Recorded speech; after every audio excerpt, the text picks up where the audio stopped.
Welcome to FED 533, the context of urban education. The problems confronting urban schools are bound to the social, economic, and political conditions of the urban environments in which they reside. Many education reform efforts focus on changing instruction and organizational structures within schools, yet educators often fail to address factors in the larger social context that affect schooling.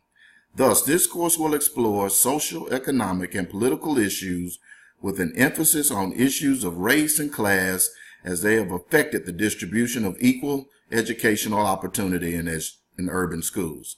Within this context, we will also address knowledge and ability indicators within four major divisions of the Alabama Core Teaching Standards: collaboration, continuous lifelong professional learning, ethics, and local, state, and federal laws and policies. Thus, the course has four major themes. First, the course begins with a macro-level historical overview of the demographic and economic changes that have affected both the growth of cities and the decline within urban areas. One initial focus will be on patterns of African American migration and subsequent effects of lifelong segregation and institutionalized racism on urban communities. Candidates will then bring an understanding of the principles of migration, immigration, and the distribution of socioeconomic opportunity to an examination of local urban development in Huntsville. Second, on this foundational knowledge of urban development, the course explores how schools as institutions have both reflected and reproduced inequalities of opportunity along race and class lines represented in their surrounding communities. This part of the course includes historical and sociological analysis of factors such as the impact of de facto segregation, the role of intelligent testing and student tracking, and disparities in resources available to schools. Thirdly, the course will allow us to focus on current research that related to teacher collaboration, shared responsibility for student learning, and job-embedded learning in professional communities to higher levels of student achievement.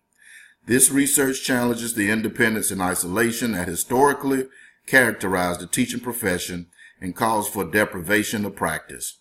An underlying premise of professional learning communities is the power of ongoing, continuous learning that takes place in a culture where risk and experimentation are rewarded.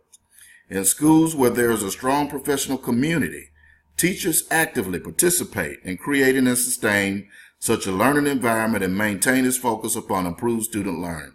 Because the focus of this course is specifically on cultural and linguistical drivers, we will additionally consider these issues in the light of how culture and class differences between the home and school can potentially foment a mismatch between students and teachers. In particular, the course will look at the experiences of CLD students as they seek academic achievement in the school environment. Within the context, we will also consider issues of collaboration and teaming within schools, particularly as it relates to building support teams within the schools. Finally, beyond collaboration, teachers exhibit professionalism by demonstrating a personal commitment to continuous learning and environment. By adhering to high ethical standards and by maintaining currency within regards to federal, state, and local laws and policies, teachers assume increased leadership for school-wide improvement initiatives and for mentoring of colleagues as they move along the professional pathways. Consequently, the course will help focus on the notion of school improvement, ethical standards, as articulated through the Alabama Code of Ethics, and professionalism through your understanding of local, state, and federal laws and policies. Again, welcome to FED 533. I look forward to your engagement in this course. Thank you.